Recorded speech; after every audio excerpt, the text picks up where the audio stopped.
आपकी पार्टी की जो विचारधारा है वो मेरा ख्याल बिना समझे बात कर रही।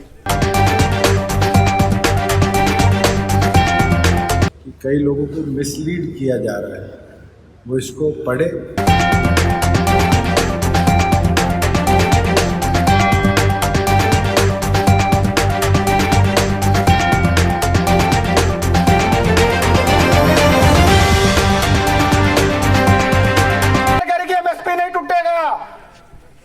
हम कह रहे हैं कि जब मंडी के अंदर 6.5% टैक्स लगेगा और बाहर टैक्स नहीं लगेगा तो मंडी में कौन जाएगा, यानी एमएसपी टूटेगा।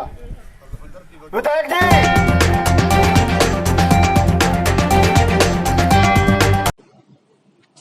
हरियाणा में कृषि अध्यादेशों पर बीजेपी के बाद यदि किसी दूसरी पार्टी की सबसे अधिक आलोचना हो रही है वह पार्टी है जेजेपी, और शायद यही वजह है कि जेजेपी के विधायक अब पार्टी लाइन से हट रहे हैं। किसानों के आंदोलन में कल शाहबाद के जेजेपी विधायक रामकरण काला पहुंच गए।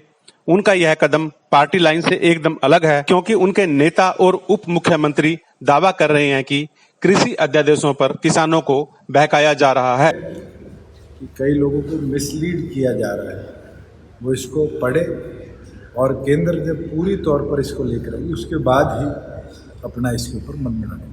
शाहबाद के विधायक का यह कदम जहां पार्टी की गाइडलाइन से अलग है, इसके साथ ही यह भी संदेश देता नजर आ रहा है कि पार्टी के भीतर सब कुछ ठीक नहीं चल रहा, वह भी तब जब पार्टी किसानों और विपक्ष के निशाने पर है। हालांकि पार्टी के रणनीतिकार भी इस तथ्य को समझ रहे हैं कि कृषि अध्यादेशों पर पार्टी का स्टैंड सही नहीं है, लेकिन उनकी बात उप मुख्यमंत्री दुष्यंत चौटाला नहीं मान रहे हैं। जेजेपी का बड़ा वोट बैंक किसान है। इस वक्त किसानों को सबसे ज्यादा राजनीतिक समर्थन की जरूरत है, लेकिन इस मौके पर जेजेपी उनसे दूर खड़ी नजर आ रही है। किसान समझ रहे हैं जेजेपी ने सिर्फ वोट के लिए ही किसान हितैषी होने का जामा पहना था। हकीकत में जेजेपी सिर्फ सत्ता चाह रही है। यूं भी जेजेपी दावा करती है कि वह चौधरी देवीलाल की नीतियों पर चल रही है, लेकिन कृषि अध्यादेशों पर पार्टी का जो रुख है वह चौधरी देवीलाल की नीतियों से एकदम अलग है। बहरहाल भले ही जेजेपी सुप्रीमो दुष्यंत चौटाला भाजपा के साथ मिलकर अध्यादेशों को सही ठहरा रहे हैं, लेकिन उनकी पार्टी के ही एमएलए किसानों के साथ खड़ा होकर यह संदेश देने में कामयाब हो रहे हैं कि वह पार्टी के स्टैंड से सहमत नहीं है। जेजेपी के पास अपने विधायकों के खिलाफ कार्रवाई करने का भी यह उचित समय नहीं है। यही वजह है कि जेजेपी सुप्रीमो इस मसले पर चुप हैं, लेकिन विपक्ष को इसे बैठे बिठाए एक मुद्दा मिल रहा है। अब देखना यह है कि जेजेपी सुप्रीमो आगे क्या कदम उठाते हैं, क्योंकि जिस तरह से हरसिमरत कौर बादल ने मोदी मंत्रिमंडल से रिजाइन किया है, इससे जेजेपी की न सिर्फ मुश्किल बढ़ गई बल्कि सियासी संकट भी खड़ा हो गया है।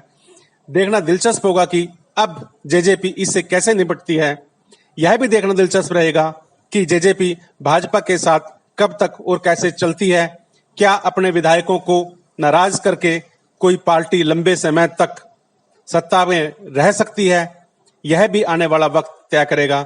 बहरहाल अगर आपको हमारा काम पसंद आता है तो आप हमारे चैनल को लाइक करें, सब्सक्राइब करें, ताकि हम इसी तरह से जनहित के मुद्दे आप तक लेकर आते रहें। धन्यवाद। जय हिंद।